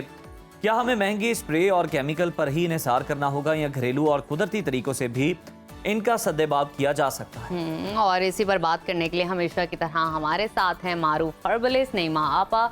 वेलकम टू द सुनो पाकिस्तान। आपा, ये हशरात का जो मामला है ना, हर खातून परेशान है, पाउडर डाल रही है, सफाई कर रही है, उसको लग रहा है शायद मेरी सफाई में कोई ना कोई कमी रहेगी जिसकी वजह से कीड़े आ रहे हैं। माजरा क्या है, स्पेशली इस मौसम में? अस्सलाम वालेकुम। ये मौसम जो है ना, इसमें देखिए एक तो हबस, ह्यूमिडिटी, वैसे दिल घबराता है, और ऊपर से फिर उनका आना जाना जो है ना, वो तो मैं कहती तबाही है। पता भी नहीं चलता, पता नहीं कहाँ से आके वार करते हैं। मच्छरों की अभी आमद कम है, लेकिन वो जो रेंगते हैं ना जमीन के ऊपर, और कॉकरोच स्पेशली, और इसके अंदर वो ब्राउन भूरी कीड़ियां जिसको बोलते हैं, छोटे वाली, वो आगे पता भी नहीं चलता कौन सी लाइन में काट जाती है। ऐसे रोंगटे खड़े हो रहे हैं अभी बात भी करते हुए। तो इन सब से आप लोगों ने परेशान नहीं होना, नहीं मौजूद है इंशाल्लाह। ऐसे पॉकेट फ्रेंडली, किचन फ्रेंडली आप लोगों के हाल मैं लेके आई हूँ, और कुछ नया लेके आई हूँ कि जो आज आप लोग पहली बार इसी प्लेटफॉर्म पे देखेंगे और बड़ा एंजॉय करेंगे, और आप उसको शौक से बनाएंगे। ठीक है? हाँ, चाहे छिपकलियां हैं आपके घर में, चाहे कॉकरोच हैं आपके किचन में, घर में, खास तौर पे किचन की कैबिनेट्स जो होती है ना, उनके अंदर कॉकरोचों का बड़ा ही आना जाना होता है। पता नहीं उनकी फेवरेट जगह है क्या? हाँ, असल में क्यों नहीं होगी, वहाँ पे उनको खाना मिलता है। नहीं, इसकी एक और वजह भी, खाना भी मिलता है, दूसरी वजह पता है क्या होती है? ये है कि वहाँ पे सिपेज रहती है, अमूमन बंद रहते हैं ना, देखा होगा ना, कबर्ड्स के अंदर होते हैं और किचन कैबिनेट के अंदर होते हैं। तो इस मौसम में बाहर किस लिए निकल गया था? क्योंकि इस मौसम में पूरी ही सीलन है, पूरा ही सब कुछ है। एक मैं आप लोगों के प्लेटफॉर्म पे एक धुनी दे के शेयर करके गई थी। जी बिल्कुल। वो धुनी भी आप लोग जरूर वो देखें, रील निकाल के। ठीक है, आज इसलिए नहीं लेके आई, वो रिपीट हो जानी थी। आप वो रील निकाल के देखें, वो धुनी हर रोज घर में सुबह शाम जरूर करें।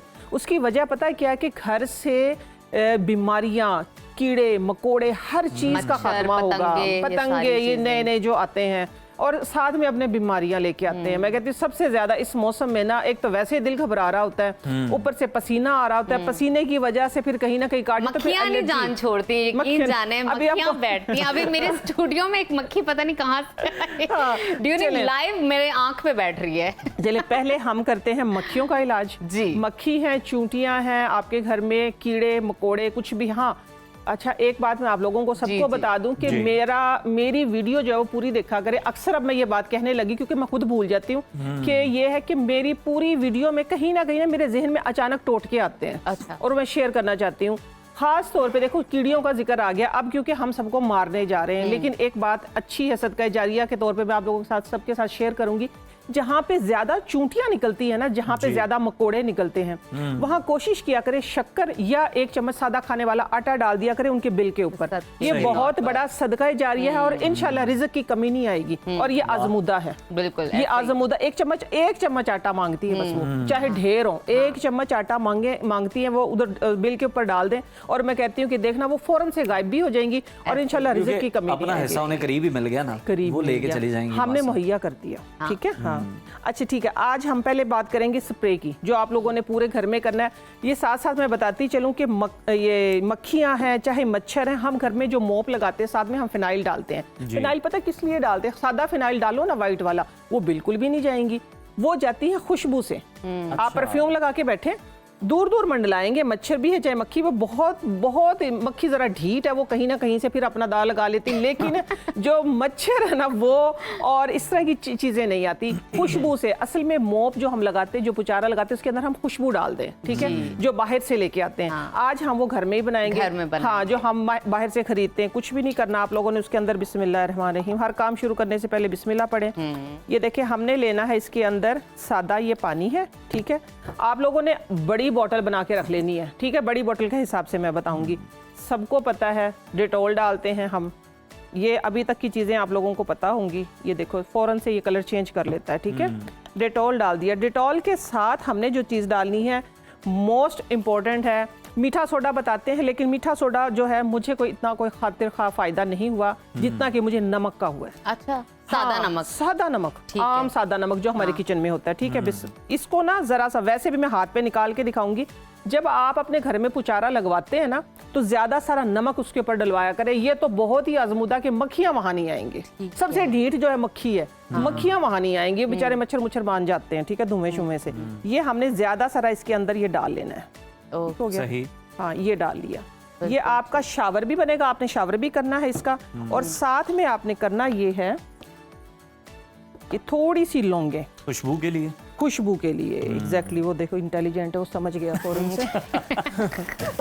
हाँ, ठीक है। इसकी तो वैसे ही बड़ी अच्छी खुशबू आती हाँ, है इसकी खाने बड़ी में, अच्छी, वो लेकिन और अगर उनको नहीं बिरयानी में लगती। मुंह में आ जाए फिर तो जहर लगती है ये। हाँ, ये देखो, ये इतना एक सा बस, ये और दूसरी हल्का सा इलायची। इलायची। अच्छा ठीक है, ये देखो ये डाल दी हमने, ठीक हो गया। इसके साथ हमने डालना है सिरका। सिरका नमक के साथ बहुत अच्छा काम करता है। ये देखें, ये सिरका डाल दिया। और इसकी देखो, डेटॉल आ गया खुशबू के लिए, नमक आ गया है आपके घर की सफाई के लिए भी, और ख़ास तौर पे जहाँ मक्खियाँ बैठती हैं, जहाँ पे चूंटियाँ आती हैं, वहाँ से इंशाल्लाह ये मेरा आजमूदा शेल्फों पे मैं लगवाती हूँ, ठीक ठीक है। है। मैं फ्रेगनेंस के लिए डालती हूँ tea tree oil. Tea tree oil. हाँ, ये टी ट्री ऑयल बहुत बेस्ट होता है, ठीक है। ये 3 से 4 ड्रॉप हमने टी ट्री ऑयल के डाले हैं। इसको आप लोगों ने देखिए, ये मैंने छोटी बोतल बनाई है, डेमो दी है आप लोगों को। आप लोगों ने इसको करना ये है, ऐसे इसको मिक्स किया, जहाँ पे भी लेट से हम यहाँ बैठे हैं, आप लोगों ने इसको यहाँ स्प्रे कर देना है। इस तरीके से स्प्रे कर दें। स्प्रे करने के बाद आप जब पुचारा लगवाते हैं अपने घर में, तो ठीक है, हाँ, तो उसके अंदर ये देखें, ये भी नई बॉटल है, इस वजह से नहीं इसका... नहीं नहीं नहीं, ये नमक आ गया होगा नीचे। अच्छा, हमने मिक्स नहीं हुआ, तो आपने पहले ये सारी आना शुरू हो चीजें गया। ये आना शुरू हो गया। ये देखिए, ये आना ठीक शुरू हो गया। ये ठीक। आपने ना अपने इस पे टेबल पे जहाँ पे बैठे किचन की जो दीवार के साथ बारीक लाइनें जो होती है ना, जहाँ पे फिलिंग होती है, वहाँ पे हर रोज इसका स्प्रे करें। ये सेफ है। जहाँ पे हम ये डाल देते हैं ना, पाउडर डाल लेते हैं, ये पे आप ये इंसेक्ट spray किलर करें। कर लेते हैं, वहाँ से डर लगता है कि बर्तन उल्टे कर लें, किसी चीज में ना चला जाए, बच्चा ना हाथ लगा दे। ये सेफ। ये पुचारे में भी डलवाएं। ये ऐसा है कि आप एक दफा बना के भी इसको रख सकते हैं, पूरे 20 दिन के लिए रख ले, महीने के लिए रख ले, ये खराब भी नहीं होगा। इसमें कोई चीज खराब होने वाली नहीं है।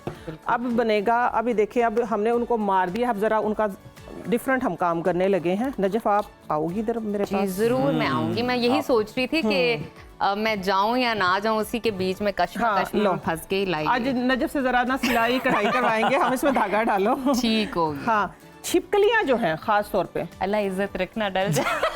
नहीं नहीं, इंशाल्लाह। बातें अभी पता चलेगा आपकी आई साइड लाइव कैसी है। प्रोग्राम में बातें ना सुनने को मिल जाए। नहीं, आप देखो, कह रही थी ना 6x6 है मेरी। अभी पता ये है क्या? देख। वाह वाह वाह, ये पहली देखें, attempt में जी, लंबा सा पहली धागा सीधी डालें। तालियां तो आपने होनी मुझे चाहिए। इजी ले लिया। लंबा सा guys। धागा डालें। अब जो लंबा सा, छिपकलियां ओके। आती हैं, ठीक है, खास तौर पे बहुत से लोग इरिटेट होते हैं, सभी होते हैं, बहुत से लोग, क्या मैं भी होती हूँ। तो छिपकलियों को हमने घर से इतना भगाना, इतना दूर के वो हमारी पहुंच से भी दूर चली जाएंगी, ठीक ठीक है। है। अब हम छिपकलियों के हार बनाएंगे। हार बनाएंगे? हाँ, छिपकलियों को पहनाएंगे, ठीक है। वाह, वाह, वाह। और आप लोग खुद, आप यकीन माने कि क्या किचन से ही लेना है ना, हमने ये किचन से ली ये चीज, ठीक है।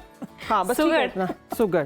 उज़ैर मुझे अजीब व गरीब शक्लों से देख रहे हैं। मैंने कहा सुगड़ हूं मैं। नहीं, मैंने कहा माशाल्लाह Actually- सिलाई कढ़ाई का काम भी आता है। ये देखो ना, इतना काफी अभी है? फटाफट, हाँ, बहुत काफी ठीक है, है। ठीक है। इसकी नॉट लगाएंगे अब फटाफट। ओके। देखिए, मैं आप लोगों को बना के दिखाऊंगी। आप ना मुझे जरा एक लेमन काट के लीमू दें, काट ठीक है। हाँ, लीमू काट दें। ये यहाँ पे देखिए, आप टेबल लोगों मुझे ने ना, डिस्टर्ब कर रहे हैं।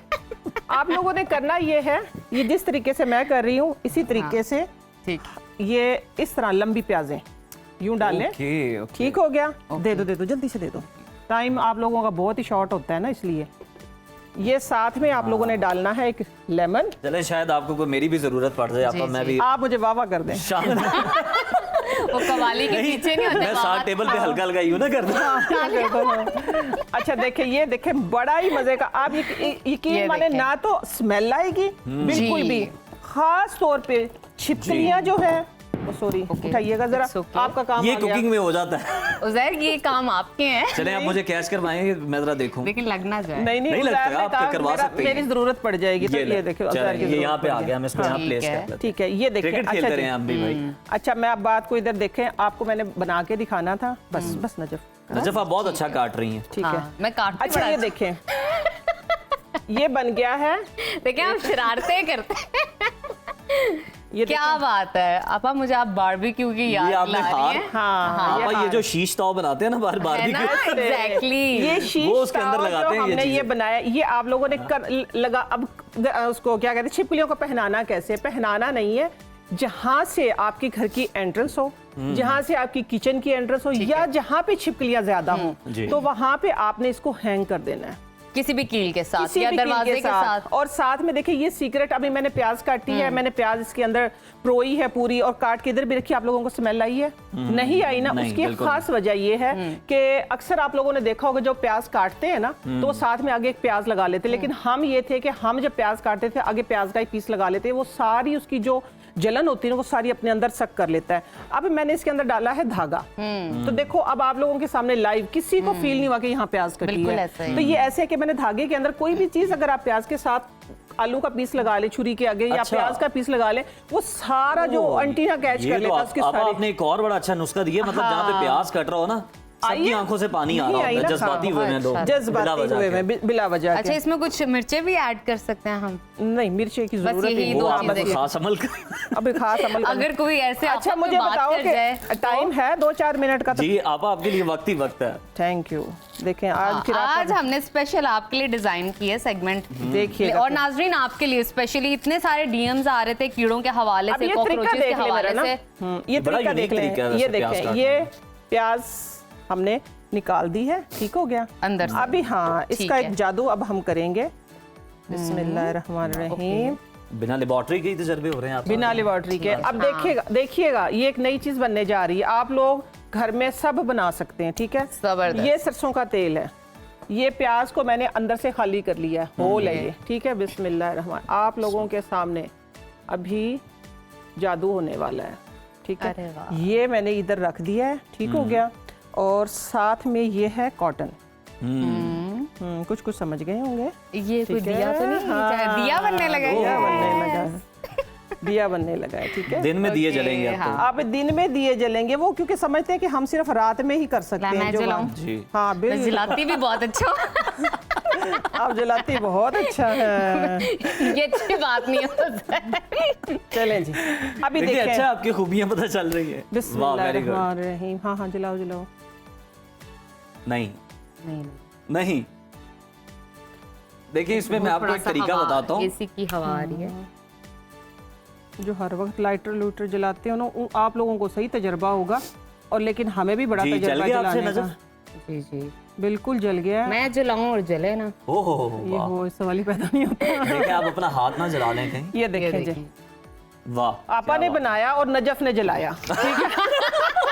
ये बड़ी अच्छी लाइन है वैसे। आप पर I अदीब like काफी आप it. खूब मिलाती हैं। आपा ने बनाया और नजफ ने जलाया, जलाया, और आप जी। यकीन माने के माहौल और उस पूरा जहर ने उकसाया। घर में उकसाया, और ये चिराग बन गया ऐसा कि वाह। आप इसको बना के रखें। आप यकीन माने कि प्याज का हल्का हल्का सा जो अरोमा होगा वो निकलेगा। निकलने के बाद अच्छी खुशबू आ रही है। वहां से Seriously. देखिए ना, सीरियसली इसका ये है कि आप जला के चाहे तो अपने किचन में रखें जहाँ पे ज्यादा इंसेक्ट्स आते हैं, ठीक है? या आप अपने किसी भी हॉल में रख लें, जिस तरह ठीक टीवी है। लॉन्च में रख लें, तो वहां से सारे इंसेक्ट्स एटलीस्ट भाग जाएंगे। और आप लोगों को दूसरी बात मैं एक और बताती चलूं जी, कि जी। मैं आप लोगों को अभी लाइव इधर करके दिखाऊंगी, कि मैं करके आई हूँ, लेकिन आप लोगों को अभी मैं दिखाऊंगी कि वो चीज़ क्या की है मैंने। अभी आप देखते रहें, फिर आप मुझे देख के पहचान जाएंगे वाकई आपा ने ऐसे ही किया है। अभी देखिए प्याज की खुशबू है। हाँ, बस आप देखें, सरप्राइज है आप लोगों के लिए, बिल्कुल। क्योंकि आप लोगों ने मुझे थोड़ा सा दिया कि टाइम है। ठीक है। ये एक ऐसी चीज बनेगी कि एक तो आपके घर में से मच्छर हैं, मक्खी हैं, वो सारी भाग जाएंगी, ठीक सही। है? दूसरा ये होगा कि इसको रखिएगा जरा। अच्छा, एक बात मैं आप लोग एहतियात करनी है कि रखना इसको जरा खुली जगह पे है, क्योंकि इसकी लो निकलती है, ठीक है? हाँ, लो तो निकलेगी। किसी कॉर्नर में मत रखें, किसी कॉर्नर में खुली मत जगह रखें। पे हाँ, रखें। लेकिन जो तरीका ठीक भी है। बताने लगी वो आप लोग देखिएगा। ये देखें, ये अभी जो इसकी ये धुआं निकल रहा है ना, जी, जी। जो मैंने काजल लगाया है घर में रात, क्योंकि जलाया था, तो ये मैंने उसी का काजल लगाया। अच्छा। अरे वाह, हाँ, ये मैंने जबरदस्त। उसी का काजल, इसी का काजल लगाया। देखा निकल रहा है ना, तो ये इसका काजल सारा का सारा, ये देखें, oh my God, very nice. ये आ गया है काजल। अभी देखें लाइव शो में, बिस्मिल्लाहिर्रहमानिर्रहीम, ये देखें, ये काजल जो है इसका ये निकल आया है, ठीक है? आप लोगों के सामने मैं लगा के दिखा देती हूँ। Oh अब my ये God, देख के तो मुझे वो very जुमला nice. याद आ गया कि कोई चीज बेकार नहीं कुदरत के कारखाने में। कुदरत के Exactly. कारखाने में कोई चीज बेकार नहीं हर है, चीज का हर इस्तेमाल है। चीज का इस्तेमाल है, हर चीज और का आजकल आरामद के है। काजल में वैसे भी केमिकल्स केमिकल्स तो होते बेहतर नहीं है कि हैं। आप ये खुद बना काजल लें। जो है आप लोगों की, आप यकीन माने जो आजकल के बढ़ते हुए मसाइल है ना कि बच्चों की आई साइट वीक हो रही है, बच्चे क्या बड़ों की भी हो रही है, बच्चे बड़े आजकल सब बराबर है इस कश्ती में कि सब बड़ों से भी अगर मोबाइल ले जाए तो वो भी चीखते हैं, बच्चे तो चीखते हड्डियों में दर्द बच्चों के भी है, बड़ों के भी है, सबके है। अब वो दर्द लास्ट टाइम आपने बताया था कौन सा? मैं बताती हूँ ना, वो हम रिपीट नहीं करना चाहेंगे। वो आपने सारी चोरी उनकी पकड़ ली होगी, तो ठीक जी। है, मैं इसीलिए हाजिर होती हूँ कि ये छोटे छोटे नुस्खा जात जो है आप लोगों के साथ शेयर करूँ, और साथ में एक और बात बताती जी चलूं जी जी, बस कि थोड़ा सा टाइम है। ये जो है लेमन, ठीक है, एक तो ये आपने लटका दिया, किचन की जो कैबिनेट होती किचन की कैबिनेट होती है और जो डस्टबिन होती है, जहां से आपको लगे कि सबकी चीजें खुशबू आपस में स्मेल वो मैच हो रही, तो ठीक आप है। लोगों ने लेमन रख देना, फ्रिज में भी लेमन काट के रख देना, जबरदस्त, डस्टबिन ताकि के ऊपर। स्मेल जो है ट्रांसफर भी मत हो, और जिस तरह किचन में अमूमन स्मेल आ रही होती है वो नहीं आएगी इस लीमू से।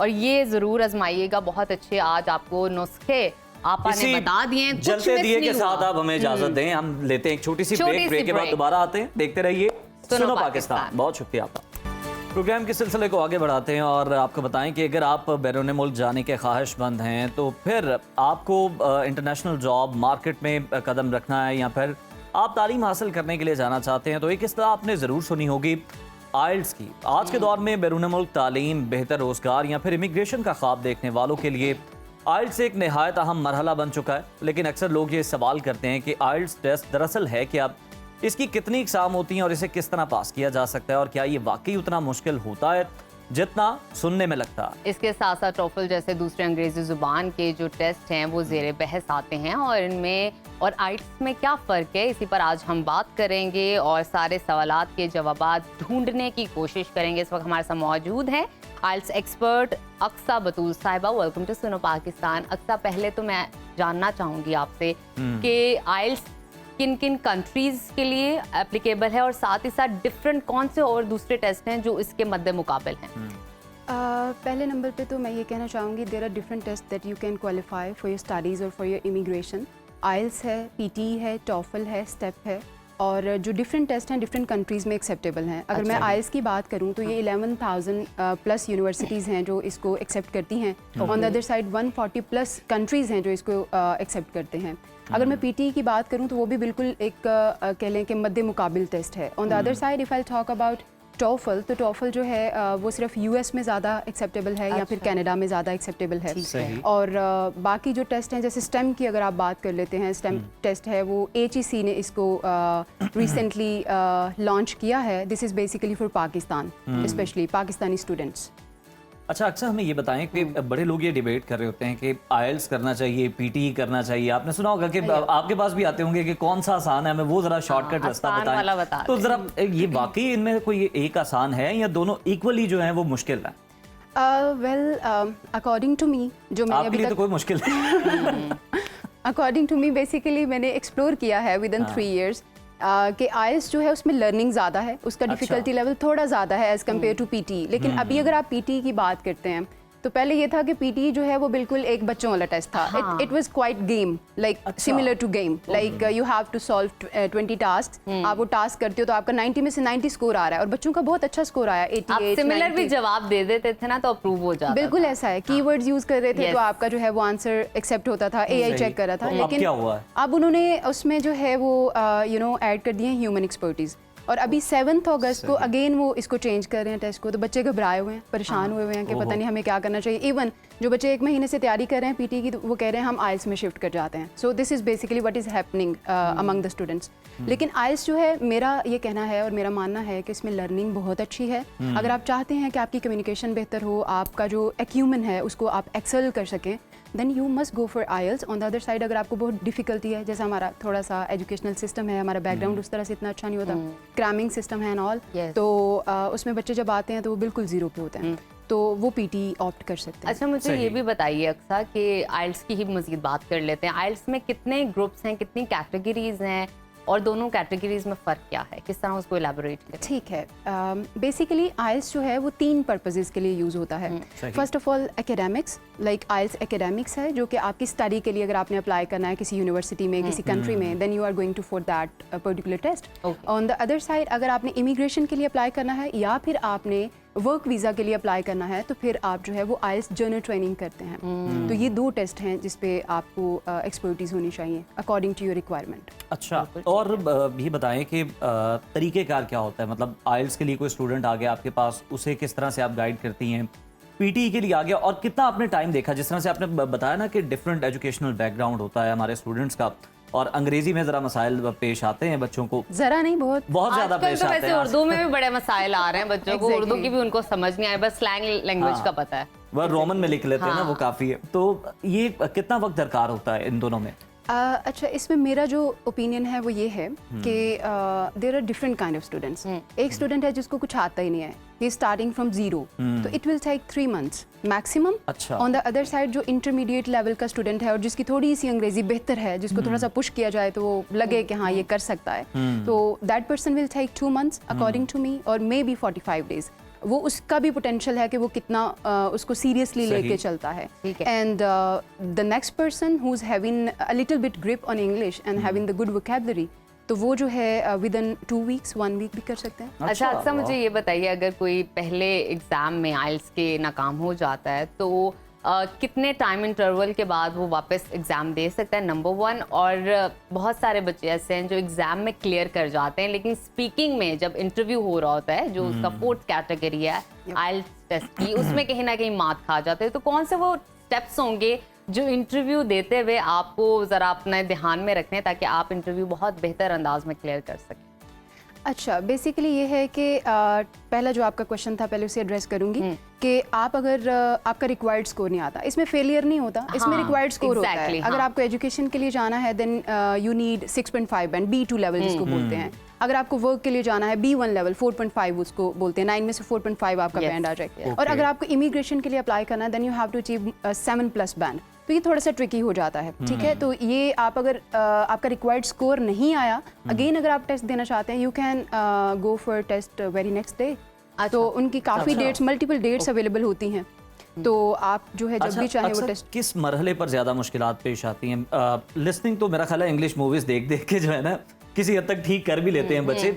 स्पीकिंग में ज्यादा मसला आता है, राइटिंग में मसला आता है, रीडिंग में मसला आता है, किस में ज्यादा मसला आप समझती हैं आता है? लिसनिंग वाली बात मैं आपको सेकंड करूंगी। आपने कहा कि लिसनिंग जो है इट्स बेसिकली लाइक के बच्चे थोड़ा सा मूवीज वगैरह के, लेकिन मसला ये है कि बच्चे मूवीज इंग्लिश में देखते नहीं हैं, they are going to watch that in dubbed form, तो उर्दू में देखते हैं, तो उनकी उर्दू भी तमिल जैसी हो रही है। उर्दू नहीं होती, वो हिंदी जबान होती है, जो चल रही होती है, और क्या का क्या वर्ड वो चल रहा होता है। बिल्कुल ऐसा है। तो वो एक तो ये थोड़ा सा ड्रॉबैक है कि students are not taking this seriously, कि उसको थोड़ा सा वो एक स्ट्रक्चर सिस्टम में लेके जाएं और बिल्कुल प्रॉपर वे में उसको फॉलो करें। तो ये इशू है, लिसनिंग में भी इशू आता है, लिसनिंग में भी इशू आता है। अच्छा, इंटरव्यू वाला क्वेश्चन मैं उसी तरफ आ रही हूँ, मैं उसी तरफ आ रही हूँ, ये बहुत ज़रूरी है। ठीक, क्यों इंटरव्यू में मैंने जो अभी तक एनालाइज किया है स्टूडेंट्स को, स्पेशली पाकिस्तान के जो लोग हैं, उन्होंने पहले नंबर पे तो इंग्लिश को बना लिया है एक ऐसा स्केल जो कि आपकी इंटेलिजेंस को मेजर करता है। ठीक है, और वो उसी फियर में होते हैं। When they are taking part in the conversation they are going to be very frightened and you know they are having the fear of public opinion. जैसे कोई भी 2 स्टूडेंट्स मेरे सामने बैठे हैं, मैं उनसे कहूँ कि आपने बात करनी है इंग्लिश में, they are going to be afraid कि नहीं हम नहीं बात करेंगे, या थोड़ा सा हेजिटेंट होते हैं। तो पहला तो ये है कि फियर ऑफ पब्लिक ओपिनियन जो है वो जहन से निकाल दें कि it's okay, this is a tool of language and if you are going to speak in this language after some time 1 week or 2 weeks you are going to be very good in it. तो ये समझा दें कि गोरा भी तो उर्दू नहीं ना बोल पाता। बिल्कुल ऐसा है, सिंपल, इट्स ओके। और इसमें यह है कि प्राइमरी आपका ऑब्जेक्टिव ये है कि you must be fluent in language, कि आप अपना मैसेज कन्वे कर सकें। सेकेंड थिंग इज बेसिकली कि लेक्सिकल रिसोर्स भी नहीं है हमारे पास वोकैब भी नहीं है, हम काम भी नहीं उस पर करते, तो ये चैलेंजेस आते हैं। फियर ऑफ पब्लिक ओपिनियन को साइड पे कर दें लोग जो हैं, बच्चे जो भी आइल्स करना चाह रहे हैं उनसे मैं कहूँगी। एंड सेकेंडली थोड़ा सा वोकैब पे काम करें, और वोकैब पे काम करना बिल्कुल ऐसा नहीं है कि 10 लफ्ज़ आपने याद कर लिए और उनको आप थोड़ा सा जो है वो कह रहे हैं कि भाई हमें 10 लफ्ज आते हैं, हर ट्राई जगह वही बोल। To yes try to utilize those words in your writing and daily speaking के एज 4-5 वर्ड्स जो है ना वो सीखने चाहिए, Yes. उर्दू के भी, इंग्लिश के। You must do that. Urdu का तो अगर सीख लें तो बहुत अच्छी बात है। वाओ, क्योंकि ये हमारी अपनी लैंग्वेज और हमने उसका कुछ ना बिल्कुल कुछ आप कह आना लें चाहिए कि आपको। मैं अगर विद ड्यू रिस्पेक्ट बेड़ा गर्क कर दिया है, तो ऑन द अदर साइड अगर इंग्लिश की बात है तो definitely this is the second language, it will take your effort, it will take your attention and time as well. तो उसमें थोड़ा सा ये है कि वर्ड्स आप याद करें और उनको यूटिलाइज करें। बिल्कुल ठीक है, बहुत शुक्रिया अक्सा आपकी आमद का, और आपने बड़े अच्छे तरीके से गाइड किया तमाम लोगों को जो कि ये आइल्स करने के ख्वाहिशमंद हैं, पीटी करने के ख्वाहिशमंद हैं और बाहर जाना चाहते हैं, लेकिन जनाब ये जो लैंग्वेज बैरियर है ना, ये एक रुकावट बन गया, उन्हें जाने नहीं दे रहा। तो जनाब अक्सा ने जो बताया, इन हिदायत पर अगर आप अमल करें, उनकी गाइडलाइन को अगर आप फॉलो करें तो आप भी ये टेस्ट क्लियर कर सकते हैं। खैर ये तो एक अहम मामला था। नजफ, आप बताएं, आप आज क्या पकाने वाली हैं यहाँ से जाके? मेरा तो वैसे आज मन भिंडी का कर रहा है, लेकिन आपको ये सवाल कहाँ से याद आ गया? देखें, हमने कहा कि हर घर में ये डिबेट हो रही होती है और यही वक्त होता है कि क्या लाना है, क्या पकेगा क्या घर पकवाना है और क्या लाना है, तो क्या सारे कह रहे पकेगा होते हैं, आज क्या पकेगा जनाब। तो ये भी देख रहे होते हैं, सब्जियां आजकल आपने देखा बरसात में फलों के रेट पे बिक रही हैं, इतनी महंगी हो गई हैं। ट्रू। और जिन घरों में सब्जियां खाई जाती हैं उनसे पूछें। सब्जियों के साथ कोई ना कोई कॉम्बिनेशन। तो आज आप हमारी स्क्रीन पर जो देख रहे हैं, ये जनाब आज के भाव हैं जो कि हम आपको बता रहे हैं। खास तौर पर ये कराची की रेट लिस्ट है जो कि हम आपके साथ शेयर करें, और इसमें अगर हम देखें तो नजब सबसे सस्ता जो मुझे नजर आ रहा है वो तो भिंडी है जो कि 196 रुपए किलो है। क्योंकि आज मेरा मन कर रहा है भिंडी खाने का, तो मैं भिंडी ही जाके जो है। लेकिन ये कराची में 196। कोई बात नहीं, लाहौर में जितने की भी होगी मैं खरीदूंगी और घर जाके बनाऊंगी। ऐसे लोग होते हैं जो सब्जी वालों का दिमाग खराब। देखिए, सब्जियां खानी चाहिए, मीट जरूर खाएं, लेकिन सब्जियां जरूर खाएं, क्योंकि वो विटामिन्स, मिनरल्स जो आपको सब्जियों और फ्रूट से मिलने हैं ना, वो आपको कहीं और से नहीं मिलेंगे, यकीन जानिए। वेजिटेबल्स लोग खाते हैं लेकिन उसमें गोश्त लाजमी डलता है, ये तो लेकिन वो भिंडी का अलग वो एक टेस्ट होता है ना, और भिंडी तो सैलेड के साथ या राइस के साथ या रोटी के साथ, सबके साथ बेहतरीन लगती है। और ये मौसमी भिंडी का तय कर लिया कि आज भिंडी खाई जाएगी, भिंडी ही पकाई जाएगी। तो जनाब आप जो है आपस में तय कर सकते हैं कि आपने क्या पकाना है। लेकिन अगर आप बैंगन बनाना चाहते हैं, हाँ, तो आप बैंगन भी बनाइए। तो नाजरीन, वो भी 46 पर है। फ्रूट्स भी, जो फ्रूट्स के जो रेट्स हैं वो भी हमारी स्क्रीन पर अभी चल रहे हैं, आप देख सकते हैं। और ये चौंसा आम जो है वो 196 रुपए है। हाँ, बहुत यानी कि कम कीमत है उसकी। और मीठा आम है जनाब। गोल्डन सेब की अगर हम बात करें तो वो भी कोई 250 के आसपास 219 का है। हाँ, लगभग है, बिल्कुल। और आप कीजिए, फ्रूट चाट की तैयारी कीजिए, अपने खाने की तैयारी कीजिए, सोचिए, बैग उठाइए और निकल जाइए। रेट्स हमने आपको बता दिया, अपने घर में बनाना क्या है, और हमें दीजिए इजाजत। ये था हमारा आज का प्रोग्राम, उम्मीद है आपको पसंद आया होगा। अपने और अपने घर वालों का बहुत सारा ख्याल रखिए, हमें दीजिए इजाजत। अल्लाह हाफिज। अल्लाह हाफिज।